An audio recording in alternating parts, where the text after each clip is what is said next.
Hello, my name is Alyssa Morgan, and this is my final for the Global Green Books project in the Intro to Project Management course. I'll first summarize the Global Green Books project planning process, and I did break down the process into the appropriate phases. So we have the project initiation phase, which included a stakeholder analysis, where we analyzed all of the stakeholders, who's involved in the project, who's impacted by the project, who has a stake in the project. And it really ranged from the owner of the company, the project sponsor, all the way down to the kids receiving those ebook texts. We also did a project charter that included an executive summary, a scope, some of the planning and resources process, just to get approval to start working on this project approval. Then we went into the planning phase. We here identified the work that's to be done on the project.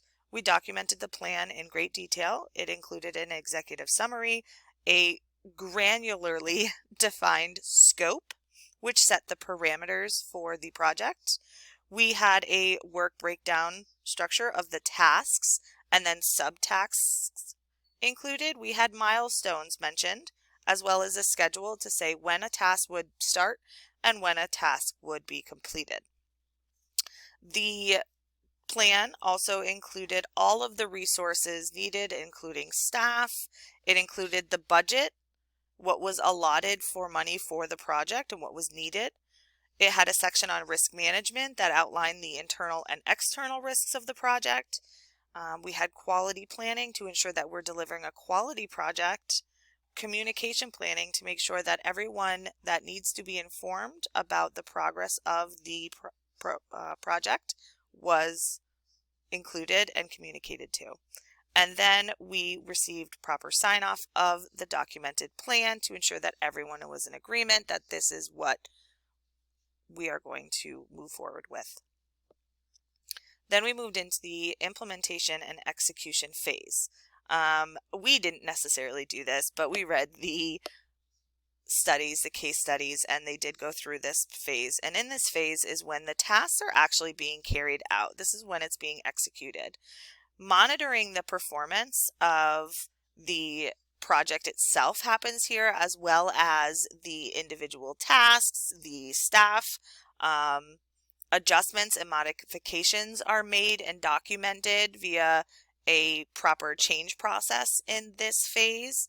And status reports on progress are then communicated, and that includes status reports on everything. Are we within budget? Are we on schedule? Are we going to be delivering on quality? Have we done quality checks? Has anything stood out to us? And then even more, anything that's going on within the project should be communicated on those status reports to everyone listed in the communication plan. And then last, we have the closing phase. And this is where we are releasing the deliverables, right? Those ebooks are getting over to the students, to the schools. They're our client, but eventually they'll be in the hands of the students. We're documenting everything, right, along the way. So that documentation is now going to be released back to the organization. And then the resources, all of the staff and software, everything that's being used can now be used or released, and used for future projects or other things. We're going to terminate and close contracts, and then we're going to do a lesson learned study or analysis to say, what did we learn from all of this? What can we now maybe use in the future to do things better? And then after that, we will communicate that the project has been completed, and we will celebrate with the team. For the actual case study, what went well, it seemed like in the beginning they got lucky, right, because they gained a new client, but they didn't have much luck beyond that. So hiring a project manager was what went well for them, I guess.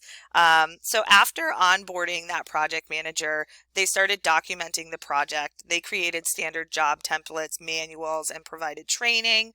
And then they even hired an assistant project manager to focus on risk and how to mitigate those risks so that there wasn't as much of an impact if it does take place to the project. And then what didn't go so great due to missing information. So budgeting was tough because there wasn't a lot of information surrounding budget outside of staffing hours and the costs for those hours worked. Risk identification and mitigation is one of those things that really stood out because they didn't do a very good job planning prior to the project manager. And even when they did hire her, she wasn't as thorough in that area. And so they needed to bring on somebody else. Training, the staff weren't really sure of what their role was. They weren't fully trained on the tasks that they were required to do and they're being held accountable for. Scheduling, and that's scheduling with both the delivery of, deliverables and scheduling of staff. There were actually staff that didn't have a set schedule. They were student workers, and while they are working and should be held, to a standard to meet your schedule, they had other obligations, right, such as school. So managing those two schedules were tough for them, and it made Global Green Books project run into some problems. And then there were issues with quality. They also didn't realize that there was going to be a big rush of orders. They were rushing, and mistakes were being made, and those books weren't delivering the quality that should have been delivered. Now, what part of the process is transferable to other projects? I have a handful here, but I think it's dependent on the project. The big thing for me was the project management handbook that Samantha did in one of the case studies. This is something that outlines this is how we're going to actually do projects, which can be updated and changed and modified, but you have a base to start with. So you're ensuring that you're doing the basic things you need to do to plan for the project. Historical data for estimates on new projects. Global Green Books found that having that historical data helped them with estimating costs for new projects. The standard job templates that were made for this first project could be used and repurposed again and customized to fit the exact needs of the project, but here again, you're not recreating the wheel. You're going to have strong project teams if they just previously worked with them and they've completed a project successfully. Those people may continue to work together and work well together in future projects. Quality management, because they ran into so many bumps along the road as far as quality went, they now know how to manage all of that. And so they can apply that quality management process to future programs. I keep saying programs, please know I mean projects.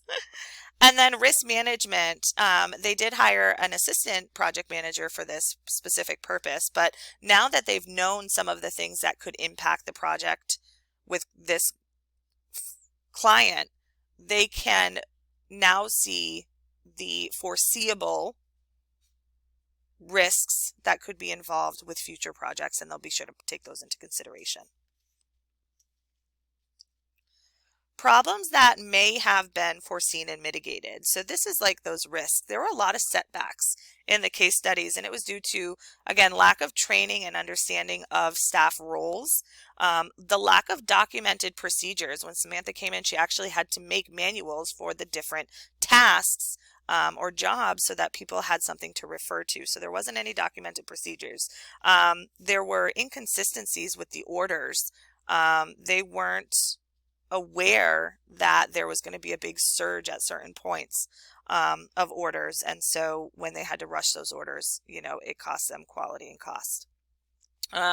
Staff availability, and I mentioned this earlier, they had student workers. They didn't seem to have a set schedule. They should have known that they need to make sure they can hold these people accountable and make sure that they knew when they were required to be to work, and get that, or have some sort of backup in the event someone couldn't make it.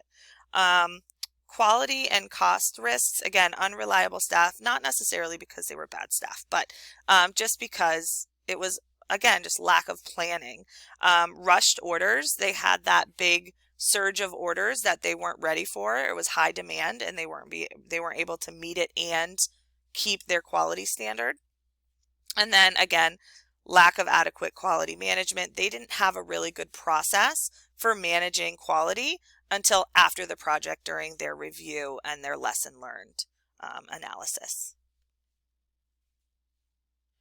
Things that couldn't have been foreseen. I mean, larger than anticipated orders and higher demand. So they did get some sense from the professors how many orders they needed or how many textbooks they needed. I just don't think that they scheduled it appropriately, or not necessarily scheduled it, but asked them to provide these figures by certain dates, depending on how much the volume was, because it wasn't necessarily that they couldn't create them and get them over to them. They couldn't produce them, but they couldn't do it when all of the orders came in at once or they came in sporadically. They didn't know what to expect. So by scheduling these orders and giving the professors an outline of this is the max you can order during this period or quarter, this is the max or minimum you can order during this period or quarter, would have really helped here. And while they couldn't have predicted it when they thought they did plan, now they know for future that there may be a rush in orders, or a surge in orders, I should say. And then personal reflection and lessons learned. So for me, throughout this whole process, I just learned to plan, and then plan some more. And that each section, each piece of the plan has to get down into really granular detail, very, very detailed. You have to communicate the plan and make sure everybody's aware of what their role is, what the parameters, when you have that really defined scope. You know, these are the parameters. We're not going outside of them. This is what we're doing. And that you're communicating the progress along the way, and you're communicating even all the way through to the end when you're closing that project, and you're communicating the success, the lessons learned, and, you know, celebrating with everyone. And then throughout the process, just to expect changes and the need to modify those changes. I think the more detail you get into when something does arise, you can take that problem straight to where it fits in the plan and where that impact is, so that you can address it and hopefully address it quickly, so that you implement that change so it's not like a domino effect where it starts affecting other operations. And so that does it for my presentation. I used for this the mini case studies that we worked on throughout the session, as well as the project management book that was provided for the course. So thank you, and I hope you have a wonderful rest of your weekend.